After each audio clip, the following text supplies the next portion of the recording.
The analogy of a candy store, like a Costco, but nothing but candy everywhere, and you're just like, whoa, look at this. Oh, whoa, look at this. Oh, whoa, look at this. Licorice. That's all you're doing when really you don't want candy at all. We're super curious about other people's lives. Means that we don't have to deal with our own. There are a few things that stick around for a reason throughout human history. One of the few things that has always been around since the beginning of our species is greed. Greed.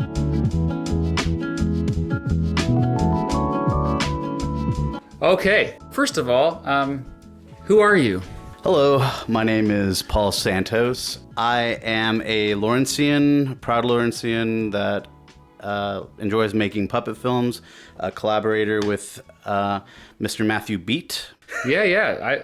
So if somebody is listening or watching right now, they're probably already familiar with me, at least somewhat. So my name is Matt Beat, and I have stinky feet. But no, you and I go way back to like MySpace is where we met. Mm-hmm. It was 2002. According to my calculations, it was like late 2005. 2005. Yeah, because we had moved to Manhattan, Kansas, because people were like, where are you at? We're in Kansas. We're in Lawrence, Kansas. And we had went to the University of Kansas at the same time, but we didn't know each other. It was only after I moved away that we met on MySpace. Yeah, because I enjoyed the Electric Needle Room's music, and I was like, oh, wow. It has like a They Might Be Giants feel, and I was thinking about, hey, how do I get Matt to make music? And he was like the easiest person to collaborate with. So he started doing music for the puppet show from a distance, and then you came and did a show at the Replay, dressed up as presidents of the United States, like that. You had like the wigs, like the I forgot about all-time wigs that I think there's actually a picture online we could find. And we've kept in touch. We worked on the show probably up until 2016 or 2017, where it was like, hey, you're doing your YouTube channel, and it was just one of those things that So I was like, hey, Paul, the YouTube videos are kind of taking off. I think I need to focus on this. And you were like, oh, yeah, I totally get it.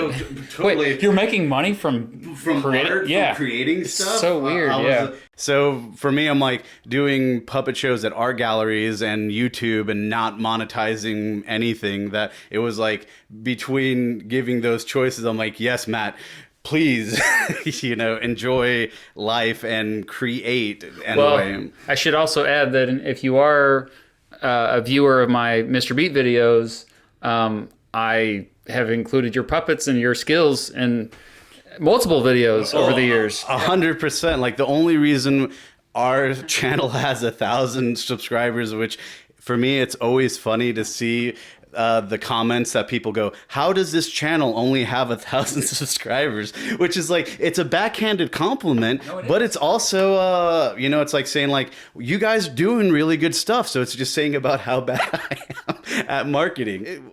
But we would go and play tennis. We would try to find a reason to hang out, to talk, because we enjoy each other's company.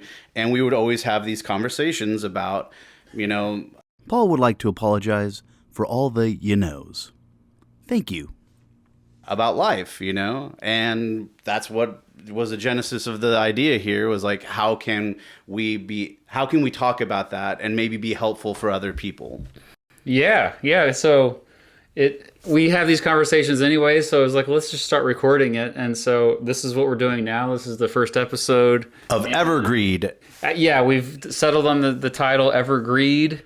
What the idea of evergreen, that hey, something that's always becoming new, but evergreed is there's always some kind of facet of either greed or pride that makes it hard for people to communicate with each other and be authentic with each other and things like that. We're just I think both fascinated by the fact that there are a few things that stick around for a reason throughout human history, but the one thing one of the few things that has always been around since the beginning of our species is greed. Greed. And for some, it's considered a virtue, like it's a good thing because it has allowed for a lot of progress.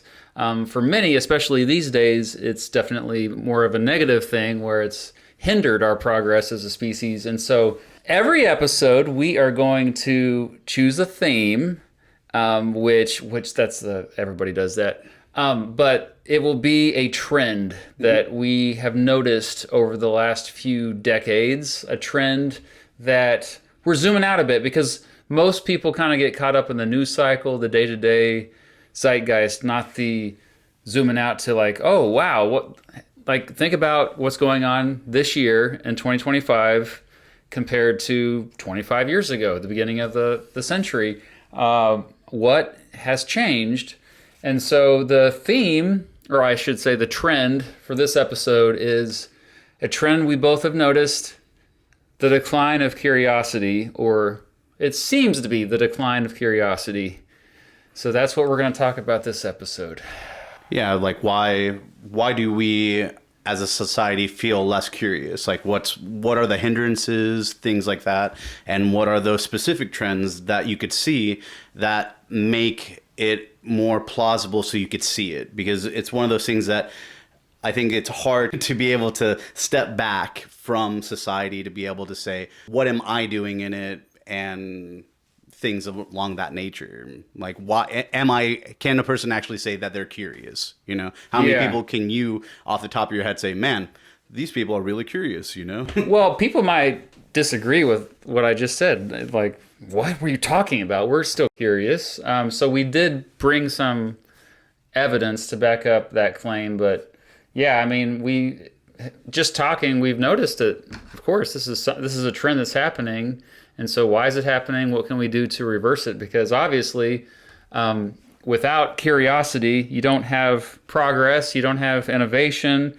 I pulled up a quote here from Albert Einstein. The important thing is not to stop questioning. Curiosity has its own reason for existing. So it's something that we are born with, and it's really heavily encouraged, especially in preschool and kindergarten, the early years of formal schooling. But then once we become more specialized in a field, like, oh, I'm good at this, also I think I really like it, and I can make money from it, then we kind of ignore all the other parts of learning when we just kind of zoom in and focus on one specialized field. So that's always been something throughout human history that we've had. However, there have been waves, ebbs and flows of where you live through a period of history where it's encouraged to learn a lot about a lot instead of just a lot about a little. And I feel like perhaps the scientific revolution, the Enlightenment, that was a period where you had a lot of people wanting to learn a lot about a lot. Sorry for a lot of lots there, but you know what I mean? Right. And now we're still probably in that Enlightenment era to a certain extent because, you know, we've realized that we can have a higher standard of living with all this scientific progress, you know, especially medical, helping us live longer lives. But maybe there has been this decline of curiosity that is putting that in jeopardy. Well, I think it's the engagement with society, you know, like, so for me, one of the topics I was thinking about fashion, you know, like when you think about that's the first thing you thought of was fashion? Well, no, it wasn't the first thing because there's a couple things that I think are deeper that require a little bit more thought, and I don't want to like start off with, you know, like, ooh, you know, like religion, philosophy, you know, like those kind of things. Everybody knows that I have the best fashion. Right, that speaking of, it's like, yeah, Kohl's, $5. I don't know what brand. I have to look at the tag. But yeah. So I was thinking about with fashion, right? I'll show that people, their engagement with fashion is something that deals with like judgment. Like they think that, you know, like when they're wearing something, right, they don't want to find their own individual style. They go like, hey, I can put on a shirt and jeans and that will make sure that I don't get judged by somebody, you know? There's so many options that a person can pigeonhole you. And I feel that curiosity about what, you know, like what you enjoy wearing is something that is interesting because like how many people actually wonder, do I look good in this thing? Do I like this thing? As opposed to, am I going to be judged for it? Because I think that one of the main things that makes it hard for people to be curious is the idea of judgment that comes from that. Because if you're not willing to, like engage in something, there's something that, like is a barrier for that.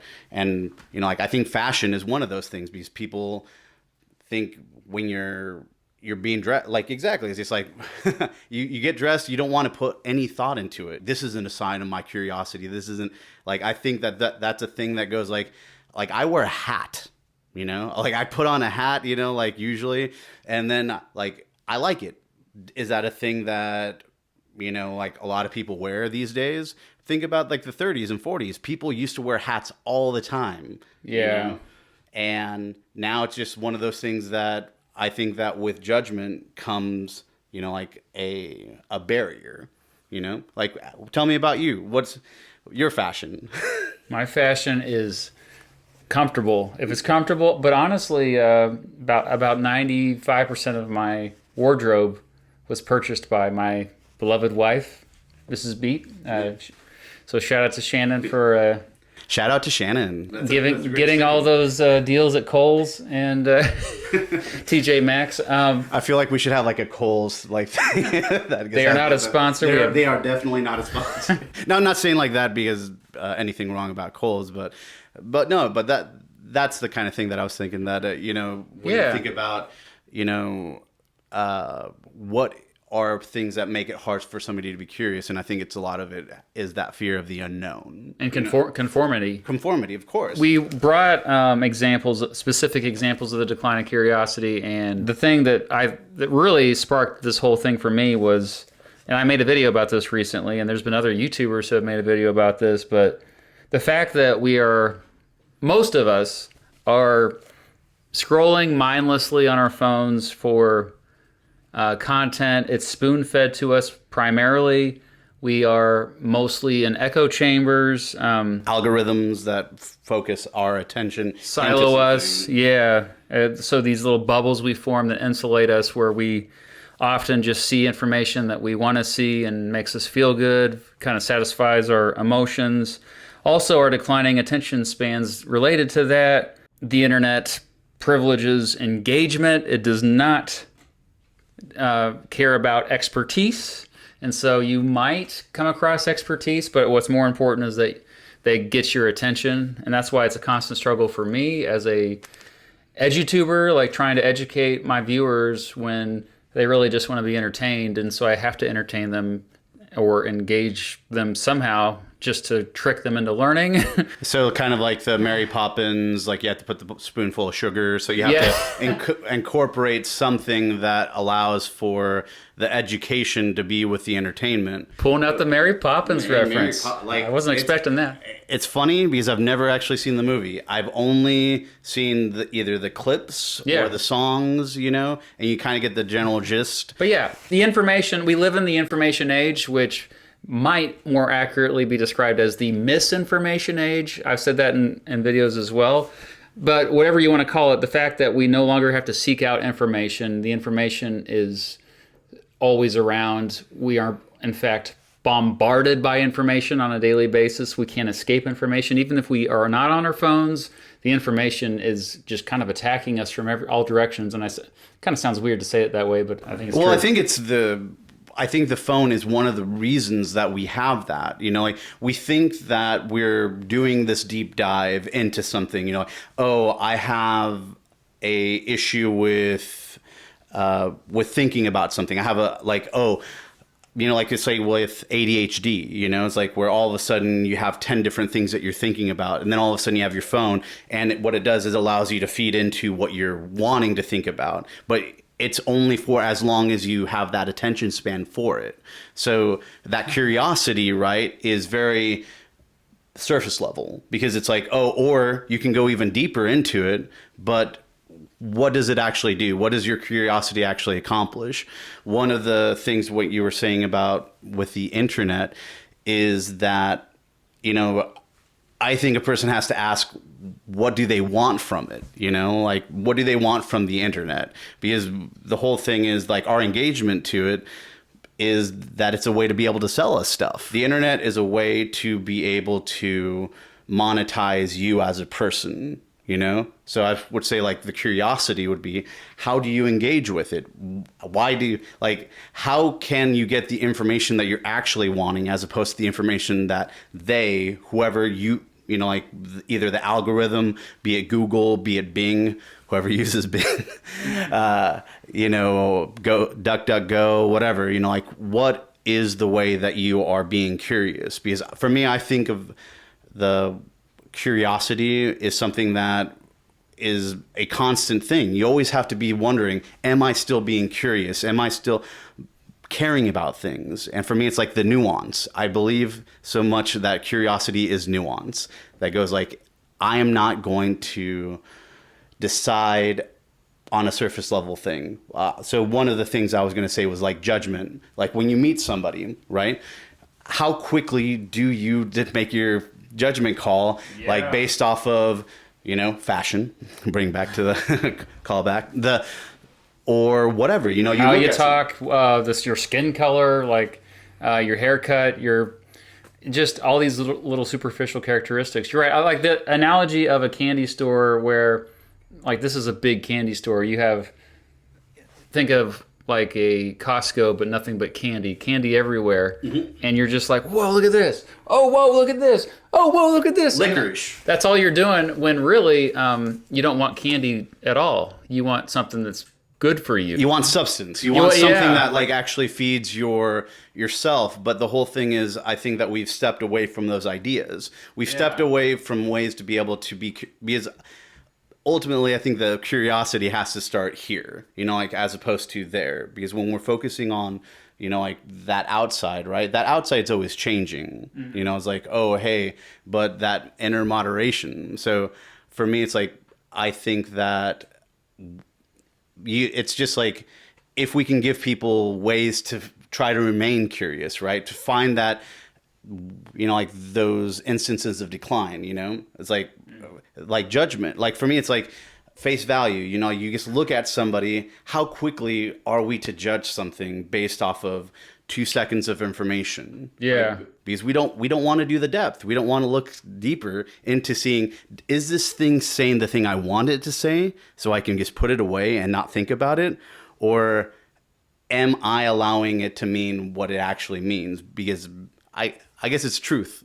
It's like everything always goes down to your own personal philosophy and questioning that and being curious about yourself. If you look at a thesaurus, those words, right, that mean the same thing are all a little bit different. They're, you know, like, they really don't mean the same. Right. They are like different shades of a color, you know.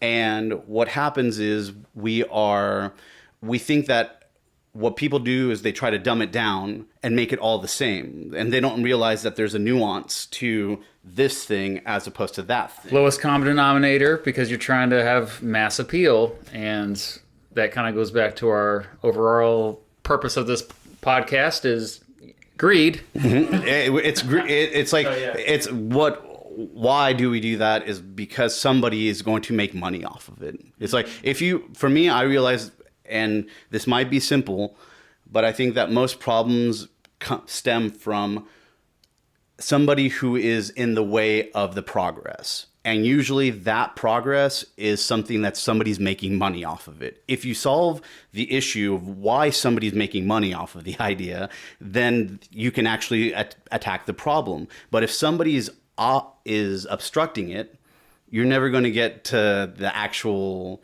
issue. So that's the whole thing, is like, I think that once you simplify things and say it's self-serving because it makes your life easier. And I don't think that it's like people go, life's hard, you know? It's like, yes, of course, life is hard, but I think life has more value when you're curious, when you ask more of yourself.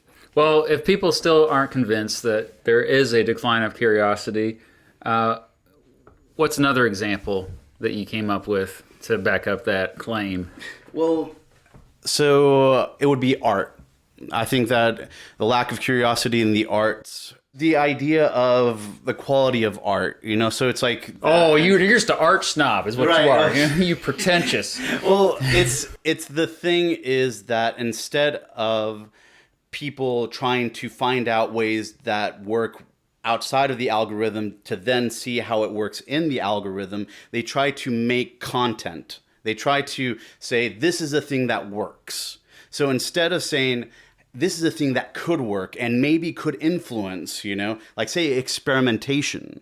So my mom, she is Spanish, and one of the summers she went to Spain and she met the a Spanish director, Pedro Almodovar, and one of his family members had cancer, and my mom was there visiting one of our family members, and she said, "Do you have any advice for my son who's a film guy?" And he said, experiment. Never be afraid to take a chance, you know?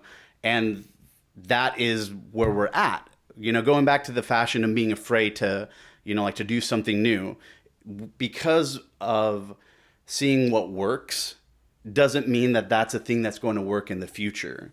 It's like when you read a book and you say, this person figured it out. They figured it out for them.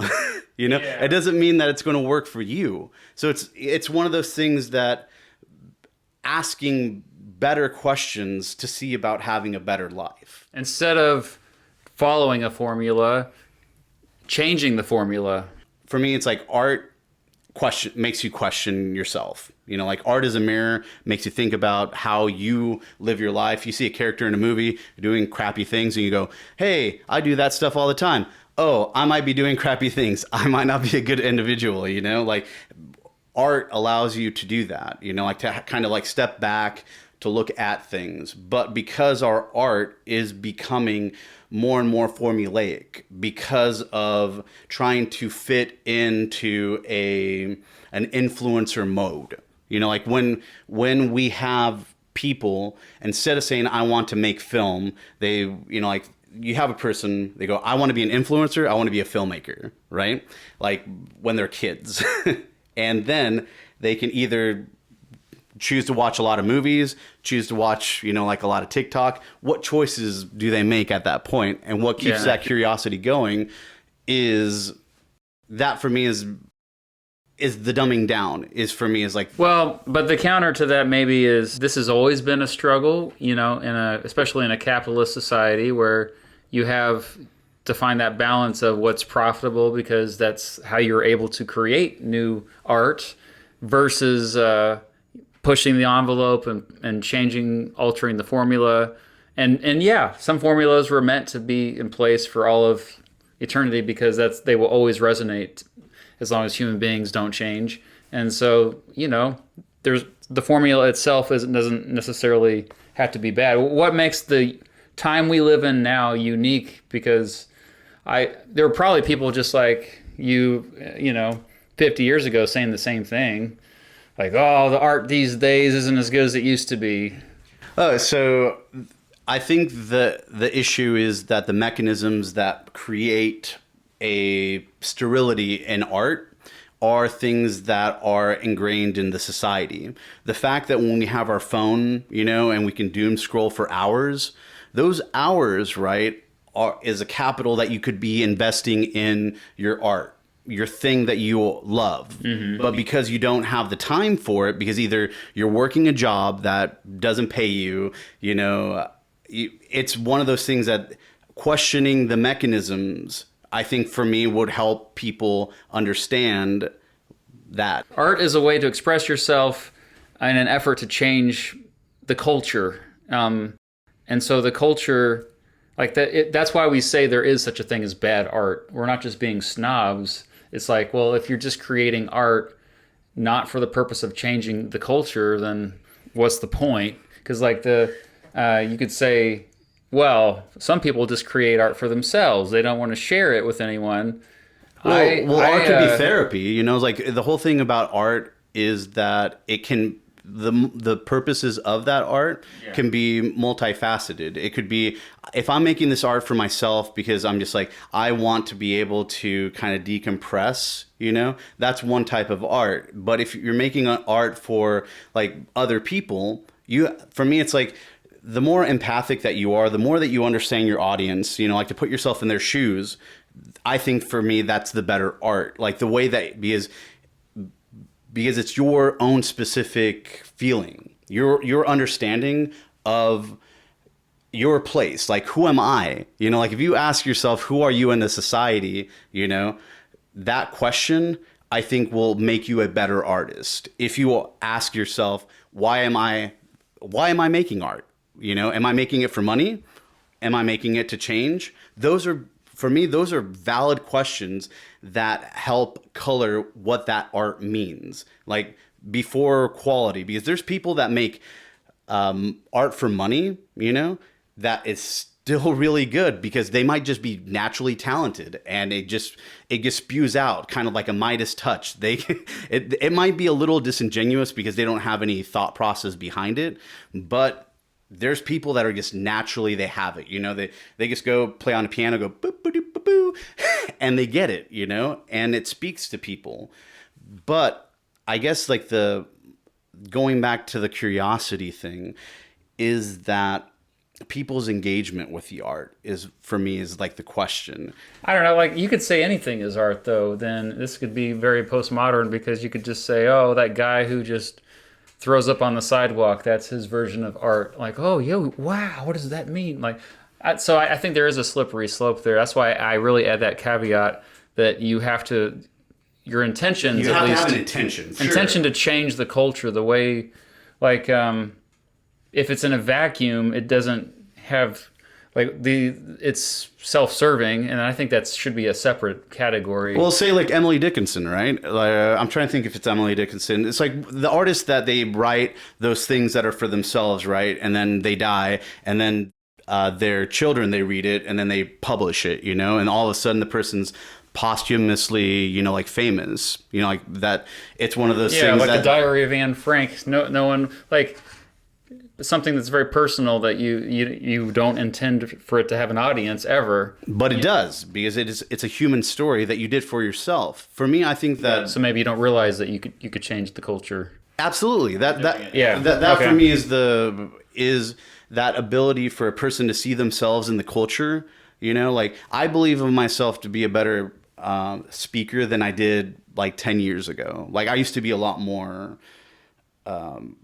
mellow and just like awkward. You'd be worried about things, and that, like, I just realized that doesn't help you. Like, if you're able to, like, ask the question, be okay with failing, being okay with the fact that it might not work out, and being like, okay, this isn't the end of the world. I think that that's the thing that that separates with art, is that ability to understand where you're coming from. If you can see, like, this is my place, this is my understanding, this is what I want to say, this is what I believe in, so that they can put that little paragraph next to the, like, your piece of art that's in a museum, But if what you're saying means a lot to you, but it doesn't mean anything to anyone else. I think that a thing that means a lot to you, if you're genuine and honest with yourself, will resonate with someone eventually. Sure. It's like, it's one of those things that's a good point. Because it's like, but it requires you to be honest with yourself, and that's something that a lot of people can't do. For me, the issue is that you have to be honest with yourself. You have to be able to say, is this good? Okay, well, my next example of the decline of curiosity, that this is a good lead-in for that, is the trend of attacking education, attacking educational institutions, but also more specifically book bans. Mm-hmm. To me, the book ban trend has been very disturbing.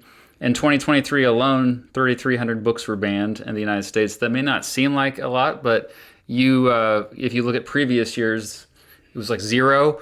And so, like, I think this, I mean, the last time we remember a lot of book bans, we usually think about the rise of fascism in the 1920s, 1930s, and so that was also a time, I think, that kind of rhymes with now, where it was becoming more or a little bit riskier if you were wanting to become a so-called intellectual. You want to pursue a PhD and you want to have a life where you're just basically all you're doing is research. You're trying to now there seems to be less trust in those people. That is a sign of curiosity, or the lack of curiosity is that judgment that happens before. Like that all of a sudden, whatever this thought is, I think it comes down to buzzwords. Like the way that we can simplify things to make it so that it will fit our worldview, whatever our worldview is. It's like because if we want to understand how or why people teach or why their ideas matter, right? We have to be able to be okay with the fact that we don't know everything, like the fact and I think that's a very hard thing to ask people, because you read something, you go like, I don't believe in that. Does that mean that idea shouldn't be out there? Does that mean that book harming you? They feel it is. Yeah, a lot of people feel it as a personal attack on their identity or whatever they value if they encounter these ideas that challenge, especially your identity. Yeah, like a lot of people's identities, like the reason why they have that identity is because of these very deeply held beliefs. And if you even slightly challenge a belief, they feel like it's a personal attack on them. And that for me is that idea is super. They're doing themselves a disservice when they do that, because they are not. They're having life at an arm's length. They're saying, hey, these thoughts are more important than me as a person and me understanding why I'm having these thoughts. Because if a idea is scary, if just the idea, if that idea, just it being there, right? Yeah. And again, like it's very childlike. It is, but it's that, like, that's the whole thing is like, if you say insecure, right? They think it's a judgment. They say, oh, you think because I'm saying the word insecure. Well, we're all insecure too. That's why when I frame any of this stuff, it's like I'm okay, I'm with you. I'm guilty of all this as well. Like I have not been as curious as I should be as well. So it's not like we're above any of this. Oh no, I am below. Like if wherever this is, I'm like I kind of can oscillate. And again, see, it's like again the word choice. It's like I think the word oscillate, and I'm like I feel like we have to have like a little thing at the bottom that says oscillate, just because I'm not trying to sound smart, like that's not my thing. Is like because I think that being dumb, not being dumb on purpose, but understanding your ignorance and understanding to like, the whole thing about Socrates, right?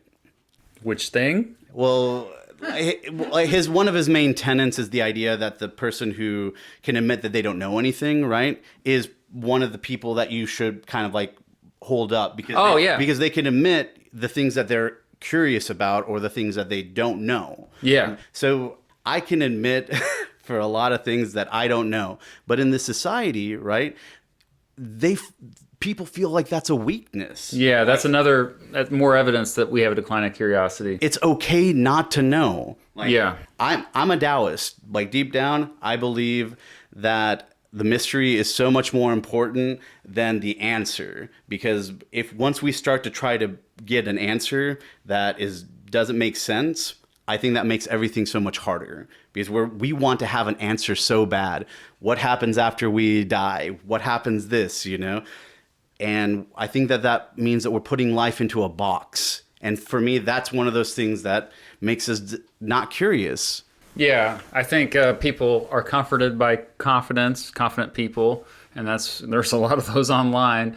Like if someone just is going around saying, well, I'm not so sure about that, then like, okay, that's the heck with this dude. And but it's a projection. It's an idea because people can act.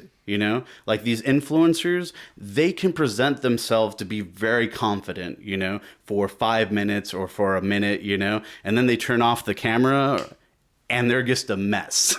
Because, and that for me is one of the things I could see is a decline in celebrity, in our curiosity is celebrity culture. I put that down too, Right, actually. because the reason that we start, you know, like we're super curious about other people's lives means that we don't have to deal with our own. Because if you're escapism from, like, because I think that there's two different things with escapism, right? Escapism from the world in general and escapism from our world. Like me and Our my personal, demons. right? So that, because hey, the world is out there and it's hard. I want it to be as easy as possible. How do I control my own world, right? Am I doing things that I shouldn't be doing? Am I rationalizing bad behavior that I shouldn't be rationalizing? Sometimes I think the doomerism that we see is a reaction to insecurity as well. Because, like, if the whole world is on fire, the whole world's a mess, then I can feel a lot better about myself. It's like, I call it the Jerry Springer effect. There's a show for the kids out there that's called Jerry Springer. It was a talk show. It was on, and then it kind of peaked in the 1990s, and the show was just, it featured very troubled human beings that were going through some really difficult times, and a lot of people just watch it thinking, oh wow, I thought my life was bad, but I feel a lot better about my life now that I've seen these people. And yeah, so like, I think just escaping reality in many ways is like, that's what we're doing. Like, that's a good way to put it, though, both escaping ourselves but also escaping the world. Yeah, it's like, because, and mostly with them, that it was that I feel the fight, you know, like the reason that people would watch Jerry Springer is very much like why people would watch a car accident, you know, like when they start to slow down, you know, and that's why, you know, like on the road or on the highway, we have those issues, you know, it's like, because people, they could drive, but they want to see what happened. So they slow down to see what the accident was, you know, like more than, you know, like because they care about the safety. They feel better that they were not in the accident. Exactly. Like they're looking at it so that for reassurance that, oh yeah, I did not go through a car accident. Yes, yay me. Happy day. We brought similar examples because I put down one of the examples of decline of curiosity was the culture shift of celebrities. It used to be you had more celebrities who were intellectuals, like think Carl Sagan or the aforementioned Albert Einstein even maybe, but they were the celebrities more compared to today. I mean, you can always cherry pick examples, but it just seems like the biggest celebrities, when we say celebrities, we mean they appear on the talk shows, they have the most followers on social media, the most influence when it comes to what people generally focus on. It tends to be actors, musicians, athletes. And to me, like, the people that are the best at communicating are the ones who are the most powerful people in the world, because even athletes, you're not a good communicator if you're an athlete. No, you're communicating with your body, what you're able to do with your body. Communication is more than just words. In fact, words is just a small part of it. So that's why you're watching right now, not listening. Watch it. No, I'm kidding. Like and subscribe.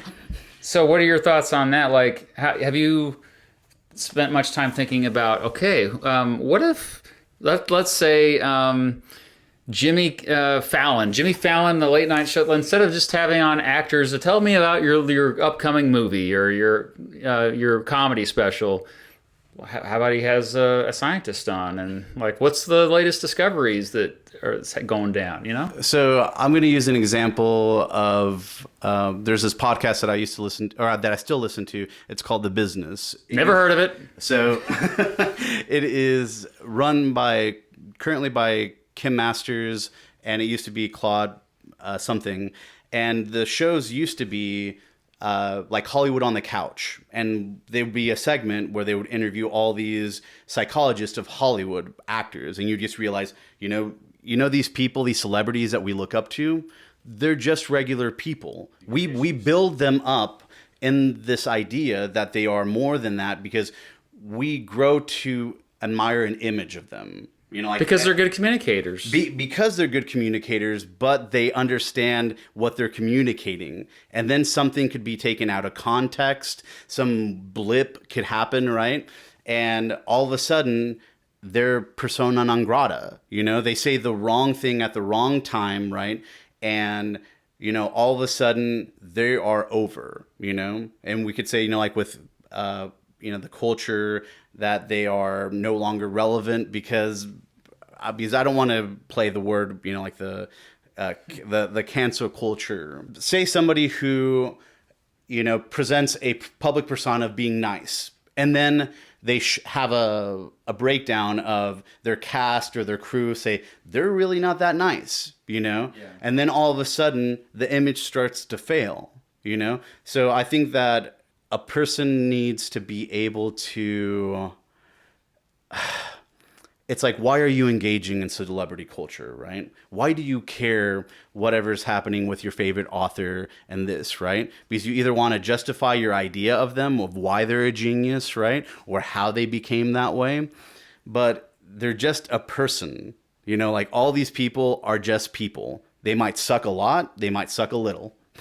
But I think that that whole thing is that if we were curious about ourselves, again, bringing it back to that, you would realize you don't need that person. We don't need to, like the fact that we have the magazines like People and Celebrity and that, and you look at the aisle, like at the grocery store, and you see all those magazines, it shows that our culture is more worried about that, the curiosity of that, as opposed to the curiosity of the things that really matter. So if those magazines at the grocery store you see when you check out, if they just had nothing but teachers and scientists and exactly. I 100%. If that was the thing, if we were telling the stories about those teachers, like to be also the highest paid professions tend to be in the communication fields.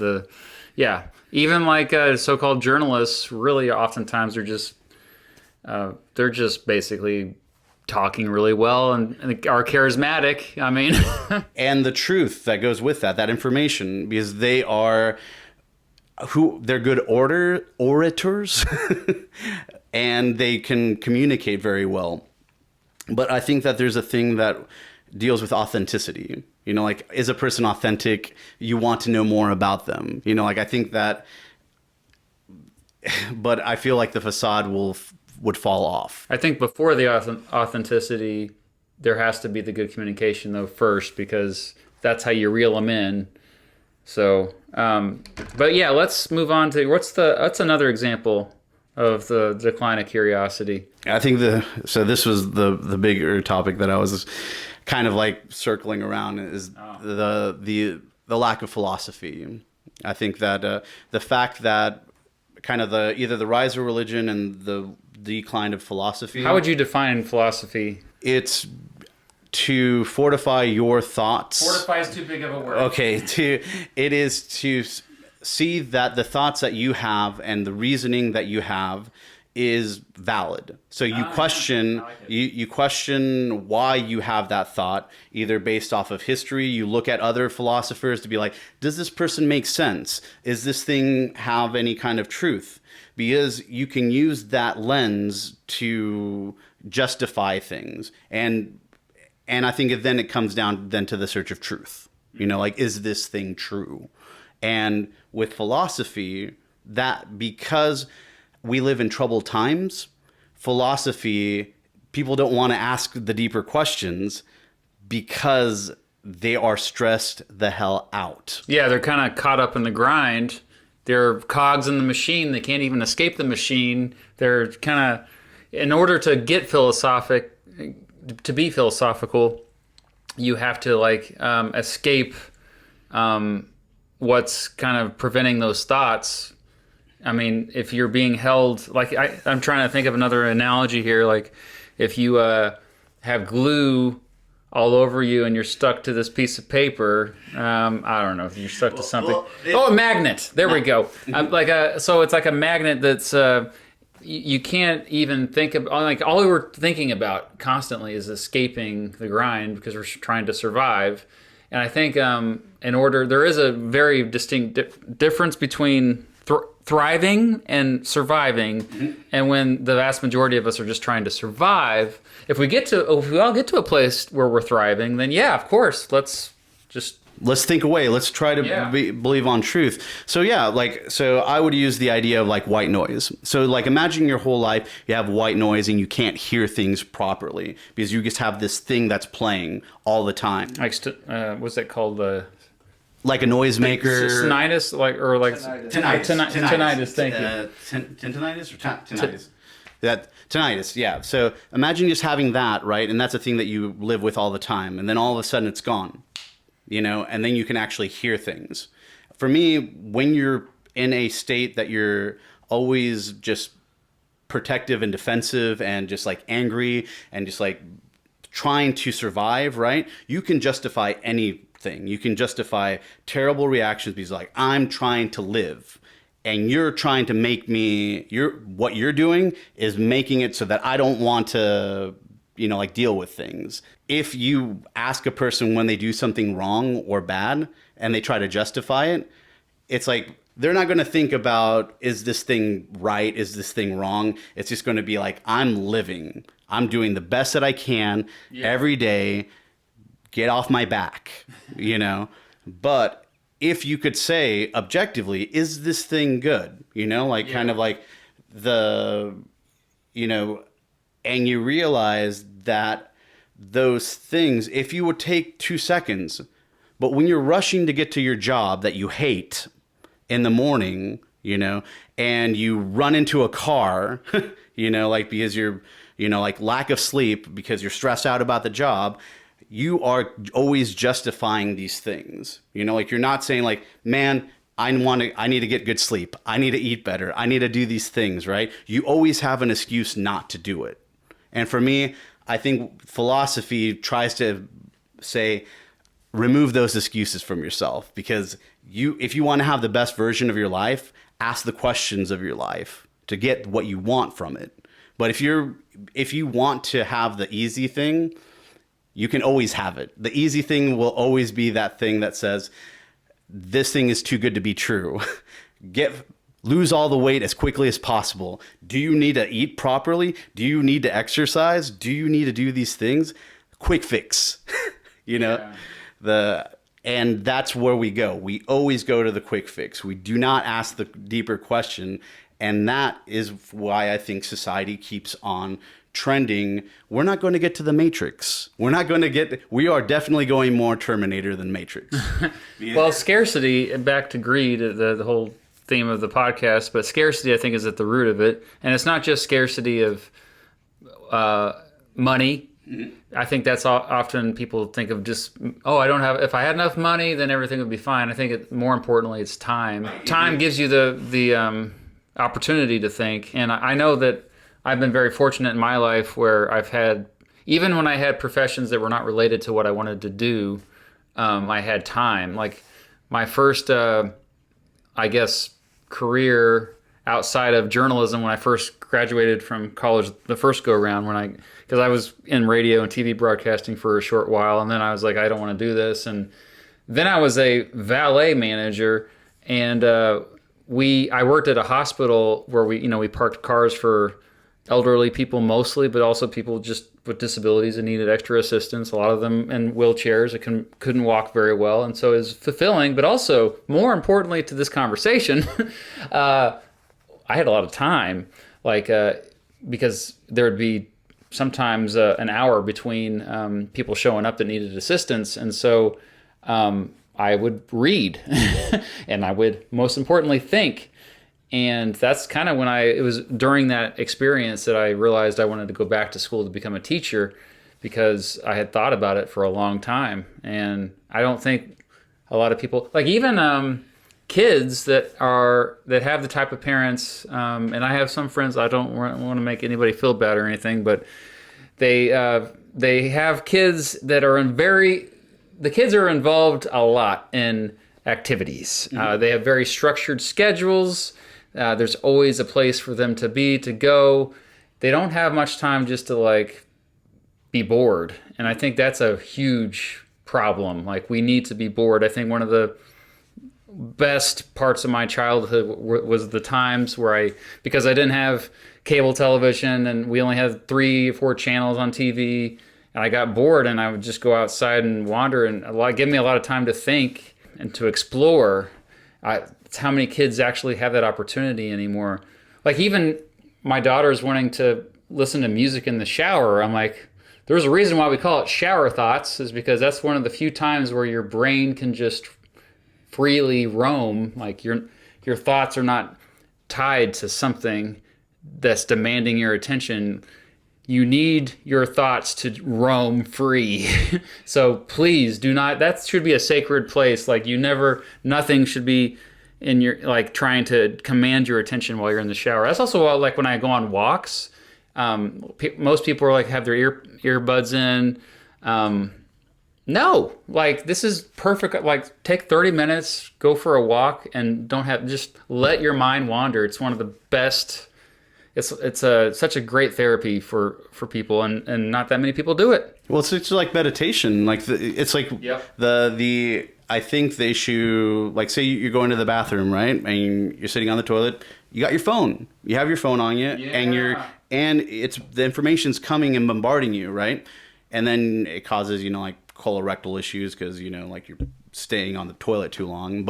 And then your hands are all stinky with the poop, and you're touching your phone. That's gross. It's not Stop a doing good that. idea. So I actually had a puppet bit that was about that. Like, the whole thing was about, like, the phone being in the bathroom, that you're just like, that's a joke. But no, it's one of those things that we need to give ourselves time to think about things. But I think that people cannot handle that time because then they have to think about their life.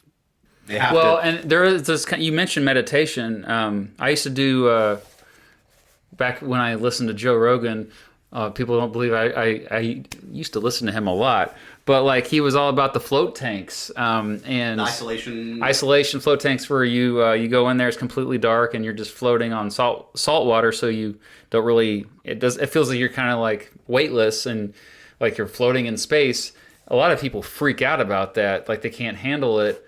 And I think that says a lot about, if you can't handle something like that, that means, you're afraid to just let go of whatever is demanding your attention in the modern world. I mean, because maybe they never have. Well, think about, like, things like Ready Player One, like, where it's like your whole life is in a video game or a simulation. The fact that we cannot handle that time, just that we are unplugged of anything, like, because that means we have to be with ourselves for a little bit and be like, do I like this person? Yeah. Maybe, no, and back to that idea is, like, for me, it's like, I think this podcast should be hopeful, like, because the idea is, like, what do we, like, how about now? Like, what is the solution? And I think we're on to it, it's like, is asking a question, like, asking the question, am I comfortable? I think that question right there. And if I'm comfortable because things are going badly for other people, then, I think that you should be curious. Okay, my next example of the decline of curiosity, and my next evidence, is public funding for education has stagnated or declined here in the United States. There's just not much money. If you go into an academic field, you're probably not going to make that much money. So that the fact that people aren't curious to go into those fields, like, or that the fact that there's, I guess it's like, what is the tenet of, like, that? I think what came first was the lack of funding. That money started becoming more scarce, used for other things. Yeah, if the money's there, you're going to get their attention. Like, oh, okay, yeah, I never considered that career before, but maybe I will now. Whereas I look at, we talked about the decline of those going into the arts at the university level earlier. Well, there's also less folks going into a lot of the other academic fields that foster curiosity. And part of that is because there's less funding. Well, I think that almost like the idea of reality TV and culture has been a thing that created that, because the whole idea that what can you do as a job, because our idea of education is what can you do to create a functional human to get a job, because that's what American culture and human culture is about, work, as opposed to, for me, I think the basic thing of education should be how do we create the best human to fit in our society that engages with it, you know? Because like to understand like, oh, in this society we need creative people, we need curious people, we need empathetic people, but the issue is that we have, because of that scarcity, we create people that do not have that opportunity. You think that the shift of funding that happened basically after this decline of curiosity already began? Yes, because I think that more Or the symptom. right, because like say civics, you know, like how many people think that civics is an actual important thing, like the social sciences, how you fit in society, right? Those things aren't valued. I don't believe are really valued or aren't shown to be valued by the algorithm, you know, that it will once. Well, I mean, some of my videos do all right. So, So, right. But I think that there is engagement, but it's one of those things that it is. I think that those things are a symptom, because if people cared about them, you know, or more people cared, they would be able to, you know, like actually go to those local meetings to, you know, voice that. But because they don't see their connection to it, because they're separate from it, I think it's like that curiosity is that like you are connected to your local your town hall, like you're in the society, your city, your community, but because people think that education is elitist, is something that you shouldn't, you know, like, oh, you're using those $2 words that, you know, like that I'm trying not to bring them out to be like, oh, I'm smart. You know, it's like that's not the whole thing. But again, it is that people are afraid of looking dumb. You know, people are afraid of being shown to be ignorant, and that's okay. I think that ignorance is not saying that ignorance is okay, but knowing that you don't know so that you can ask the question.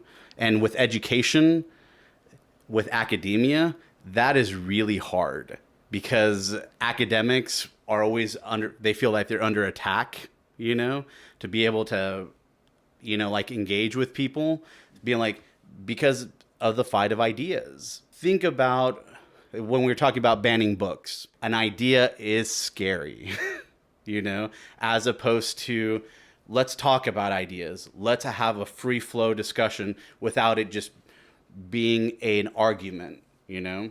Can we do that as a society? Mm-hmm. And with our education, I think that that's the issue with our education that makes us less curious, and is that when we want the people to find jobs as to make society better. I think that our educational system should be used to make the best person that will fit in our society, that will make them feel that they are connected. You know, be it being an artist, be it a plumber, be it a whatever. Purpose in a community. Right. But the whole thing is we're chasing a dollar sign. We're chasing a dollar sign to say that we matter. Before we get to that dollar sign, something that you've already touched on, but I wanted to dig a little deeper, because this is what my final example of the decline of curiosity is this distrust of experts. Mm-hmm.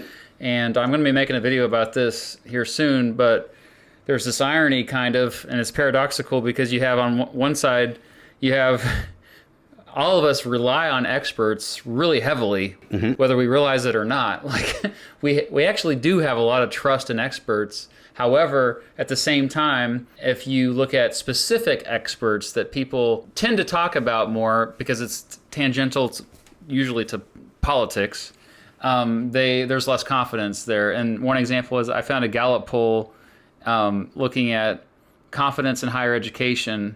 And 10 years ago, the same poll saw that 57% of people were they trusted higher education, basically. So universities, they trusted those institutions. They pulled them again recently, and in 10 years, that number went from 57% down to 36%.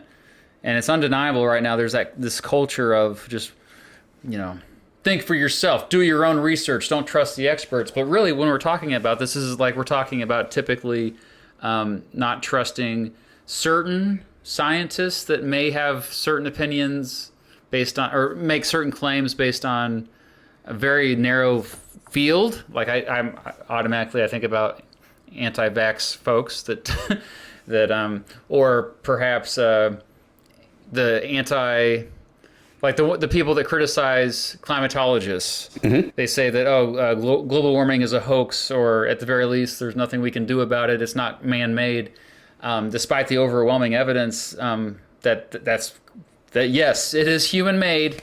The climate change is because of humans. It's happening. They still don't trust climatologists. They say, they're doing it for the money. There's not money in being a climatologist. There's you don't do it for the money. Still, they don't. There's so there's a magazine that has it's very narrow. Climatologist magazine, like the top 10. Yeah. I would if that was on the newsstand, that would be great, just to have and then on the flip side, they'll find that one scientist who actually is the counter.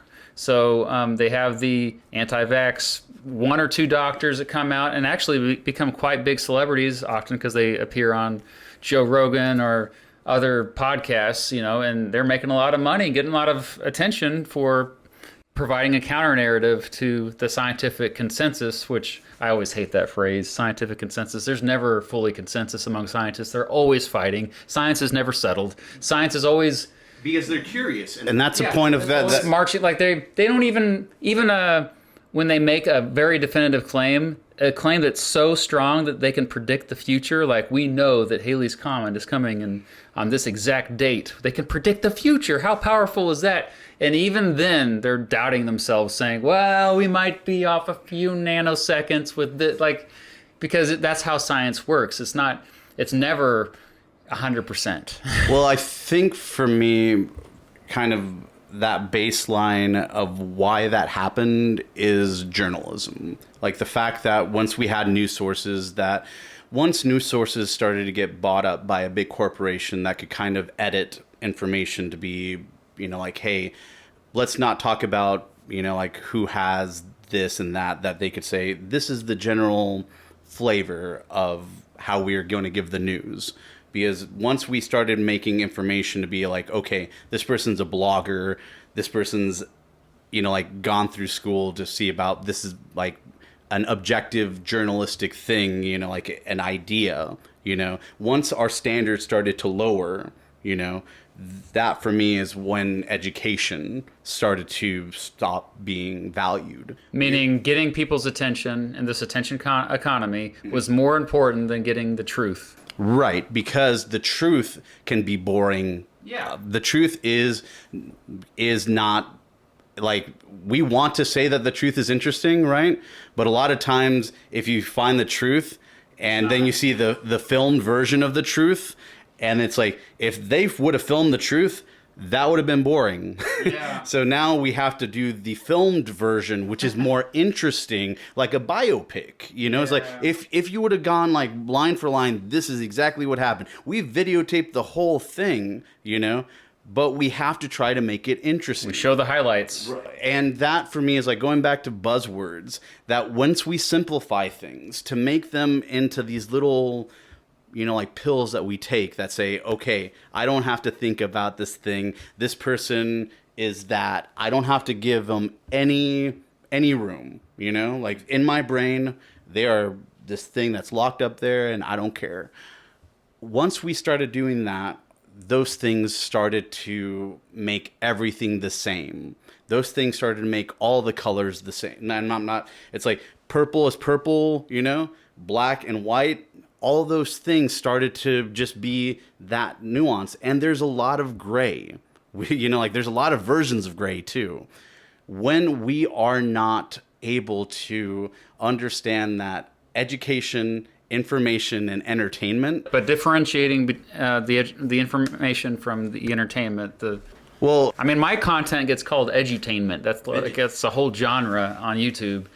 but I think that education and information, right, comes with a point of view. Like, information is there. You know, like I see what you're saying. it's always going to be hey, you put out, like, I said this thing, right? Now it's a clip, it's a video that is there, right? What does that information mean to you might determine based off of your education, based off of my education, you know? It's so for me, it's like education is Both ways. right. It's like it's one of those things that it's like coming from whose point of view is that education, you know? Constant interaction among us where, the information is there whether we engage with it or not, where education is just a constant process of trying to figure things out as we go. Absolutely, because I think that the education should be a thing that you're always trying to strive for, to have the best version of yourself, you know? Because once you start losing that curiosity, then you start becoming a person that doesn't believe that change is possible. You know, like for me, I think that change is always a possibility. Like when I was little, I thought it was, you know, and as I got older, it became harder still to believe that change is still possible, you know? But you look at history and you see all the times that things have, you know, like coalesced, you know, into a new thing. They all happened because there was a person who believed and stood the course and tried. You know, they had the grit to actually just be like, I have an idea. I'm going to throw this out there and I'm going to see how it plays. It may not work out. It might not usually work doesn't. out. It usually doesn't. Taking a chance requires curiosity. And so that again, like, let's see if this works. yeah, and being okay to fail. Don't let it destroy you that a thing didn't work. You might be closer. We're turning into a self-help podcast. No. Be careful. Right. It's the Don't be afraid to fail, bruh. but with that, you know, it's like that's for me. It's like self-help books, right? The issue with those, right, is that those again are simple answers. Yeah. They try to say this is the way you need to do Saying it. something obvious, but putting a price on it to Right. get that information when it's obvious information you can get from your best friend if you talk to your best friend. Not that I am a great friend, Mr. Beat. I don't know if I would say best friend. You know, like I know that there's. Well, Mrs. Beat's pretty close. No, she's. But you're one of my closest friends. Well, I'll take that. I guess we didn't want Dan to be like, man, what happened? You know what? The heck with Dan if you're not. So, but that's that thing where we are. It's. Because I think that that's still the purpose, you know, like of the podcast is making people ask the question, you know, making people say like, hey, you know, like, is that idea so bad, you know, that your brain will just explode if you thought it, you know? You think about racists, you think about people that are transphobic, you think about things that are, you know, just so big to that person that they cannot figure out that a person can think differently than them, put themselves in the shoes of another person. Yeah. That for me is like the core of curiosity, is just to be able to go like, you know what? I was the jerk in this. Speaking of which, we took a little break recording this week. You didn't realize that, but and we were talking to Ian, who's helping us out producing this, and he mentioned we should probably bring up a good counter argument to our claim that curiosity is declining. And so basically something that I think is really a profound thing to think about is, we have so many people that are actually curious and we just don't know about it, because in this attention economy, what gets the attention are the incurious folks, you know? Because they're loud. They're very loud. The fact that they're able to do that because they're incensed and they're angry, and anger sells. Yes, anger and fear is like, if you have fear and anger, you know, it's like, hey, you know, let's change the whole thing to, instead of Evergreed, to ever fear and anger. You know what I mean? This podcast, woo! But the whole point of like getting people scared and angry is to make money. Right. And so I think that's going to be a nice transition to how we're going to end every episode. Yeah. Scarcity. Mm-hmm. Scarcity. No, but it is true. It's one of those things that anytime you're talking to somebody, you have to think about what their position is. You know, it's like that. Are they coming from it?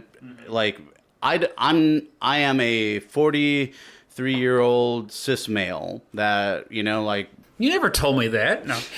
I am a, you know, like I have grown up in a place of privilege, you know, and the only reason that I'm able to have, you know, like thoughts about being like wanting to be creative and wanting to keep doing that is because I've had support. And people, there's a lot of kids that do not, you know, the first thing that happens, right, is go like, hey, you got to get a job. You need to pay for this apartment that you can't afford. And you got to go and do that. And then, so that for me is the argument that I was trying to make before, is that they are not in a place that allows them to. They want to. I think that being a human, we are curious. Yeah, we are born that way. And talk to any kindergartner. We don't do that without permission of their parents or teacher. But like, you know what I mean? Right. Like they all have lots of questions. Anytime I've interacted with a young student, they're just like, well, why this, why that, how this, how that? And the questions they usually ask are way better than any questions that we as adults ask. Yeah, and they surprise it. They ask the question, and you go like, that's a really good question. Yeah. And so it's like, for me, it's like dancing and singing. I believe most people can dance and sing. I like deep down, but we don't want to figure it out. We don't want to be curious about it because it's one of those things that's been, our society has strained us to be able to say, you can't do that. You do that, you're going to be ridiculed. Somebody's going to be making a TikTok of your TikTok, and somebody's going to be laughing at you. Why is our society discouraged self-exploration and exploration of the world? Why has society made it so that our curiosity dies? I mean, this is something that's always happened, like before this current trend that we feel this is happening, where there's a distinct decline in curiosity. But you're right. Like, you know, when we were in school growing up, there also was this pressure to like kind of ignore those curious impulses that we had, is to conform in order for a so-called easier path to usually being productive members of society. So the idea of what is a productive member of society is like, oh, you have to produce something, right? You're producing a hat, you know? We don't produce hats anymore. We ship that overseas. You know, it's like we value human beings based on how much they produce. Exactly. And what's the value of that, right? And the whole thing is that ideas, for me, ideas are currency. Ideas have power, but we do not value those ideas. Like, if we want to make society better, we have to show that we value ideas, because we're not going to survive if we do not value. If we are not curious, we can't see when that next Halley's Comet, you know, like Armageddon. Yeah, those drillers knew exactly how. You know, it's like you really just referenced Armageddon, the movie. I haven't actually seen it, but I've seen a TikTok about it that kind of like suppress, like that gets like condensed. That movie didn't age very well. No, it's like I watched it. Yeah, but that's the thing, is that we need to have experts that care about the thing that they're an expert about, as opposed to making money. If our society is all about making money, we are not going to survive. Or like, just like if we just only value someone based on their productivity. Because like, think about it now, even if you don't have a job, like when we say job, we mean like, okay, an employer is paying you to work for them.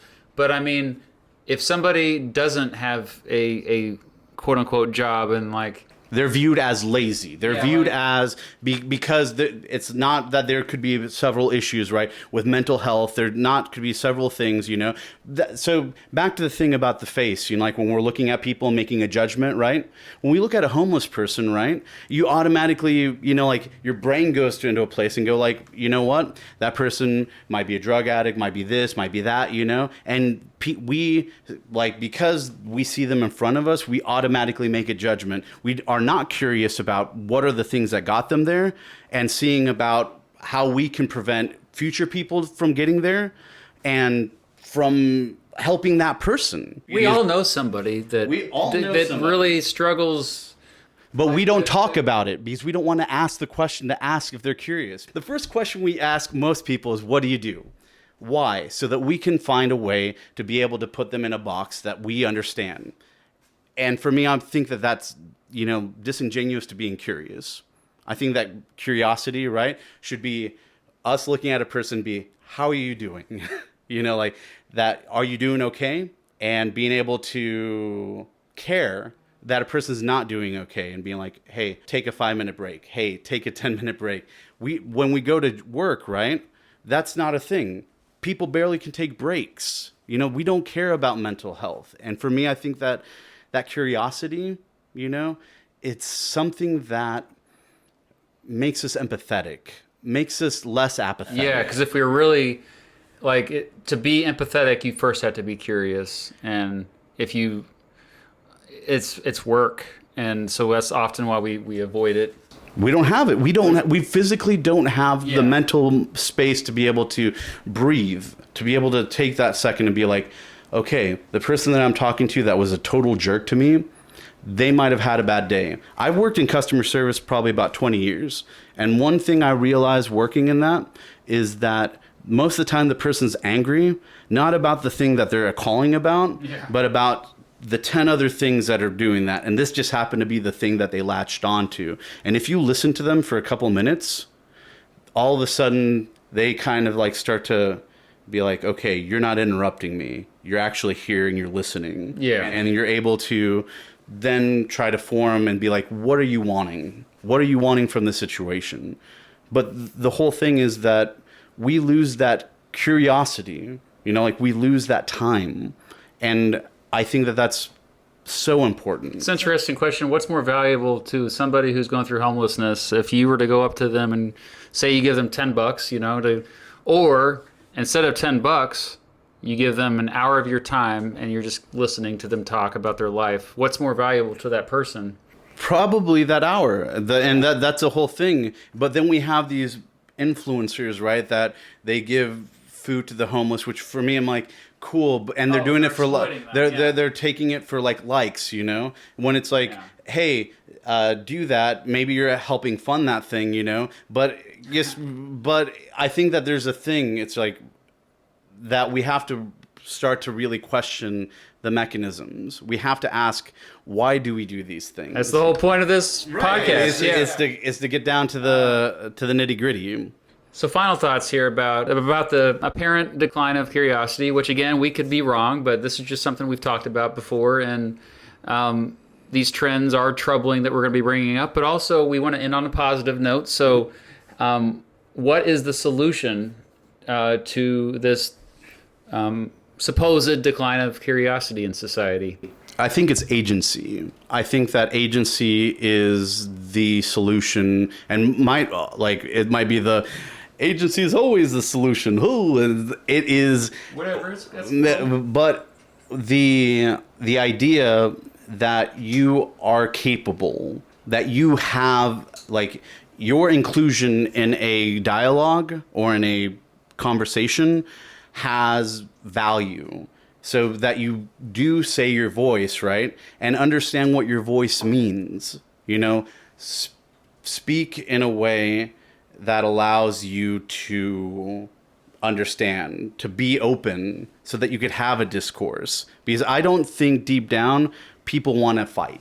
I don't think that, because fighting is exhausting.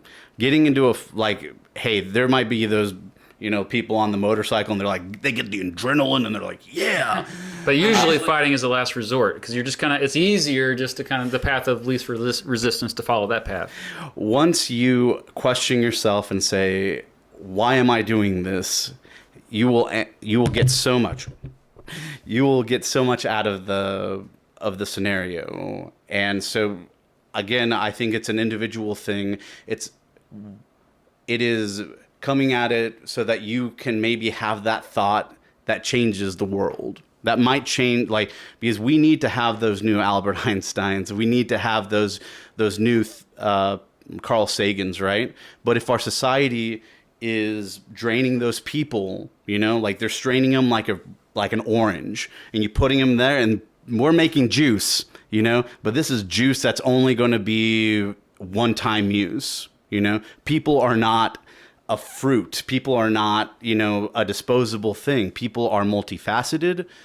And once we start as a society to realize that these people that we want to have, like be our workforce are valuable more than their production. Production isn't the answer.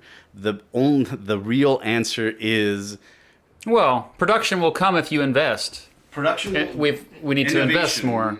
Innovation and research and development, and actual research and development. Well, to me, you just give solution like how each of us individually can be empowered to maybe make ourselves more curious and everything. I think just to complement what you just said, I would add that most of what's going to happen are changes to our systems that are in place, changes to the hierarchies that are in place. The people in power currently, most of them, I would say, are not heavily curious. They're not interested in. They like the status quo because it's worked for them pretty well, and so it requires people from outside of the people that are not at the top of the hierarchy to change the entire system in order for us to have a chance to be curious again. And I think it's the difference between long-term and short-term thinking. Because when we're talking about things that are 5 years and 10 years and 100 years down the line, we as a society think that things need to be done quickly. Yeah, and they don't. There's problems that take time. If we cannot, we always want to say fast, now, go. That. For some things, it has to be fast. But yeah, if people are desperate enough, it has to be fast. But when we do that without actual discourse and genuine discourse, like one that you could be like, hey, let's get the ideas flowing, right? You will try to solve a problem with a Band-Aid that needs surgery. That you need that. I think we shouldn't pretend like these conversations aren't already happening either. Like, it's not like we're coming up with ideas that have never been thought of before. But I think if you haven't heard any of what we just said before, then that's the point of doing this. It's to be able to have the conversations and do it in a way that allows for, just don't be afraid to show your thoughts. And I think that we have to, as a society, find ways that allow people to express themselves in a way that they don't feel that a comment section is going to shut them down. Because we have so many people, that they don't take a chance at doing a piece of art or doing a different field because they're afraid to do it, because they're afraid of that first failure. And I think that is a thing that we have to kind of just lighten society to be able to say, hey, man, you tried, you got it next time, I think that the not making everything a zero-sum game, I think is because if we make everything zero-sum and make everything life and death and make everything that, right, without being able to, find some kind of way to bridge that gap, we're not going to be able to do anything. Okay, so on that note, yes, this has been the first trend we've noticed has been the decline of curiosity, but we're going to try more future episodes looking at different trends and I haven't looked at that camera at all. I've just been straight here, so they're really offended. Those folks over there are really offended at you. So it's for me when I talk to somebody, I just go this is the thing. So yeah, I've been talking to this person. How you doing over there, buddy? Hey, sorry, man. I have not looked at you, man. Or lady or whatever. But yeah, I think that that our interchange, for me, I'm philosophical on la-di-da, and your practical knowledge and your real world way of thinking, I think it's a benefit, Yeah. It's like that. So we ask just us questions too, again. We just have these conversations anyway, so we just figured we'd start recording them. Paul's a good friend of mine. We've known each other for 20 years now, and yeah, so this has been fun. Hopefully we can keep it going. Bye.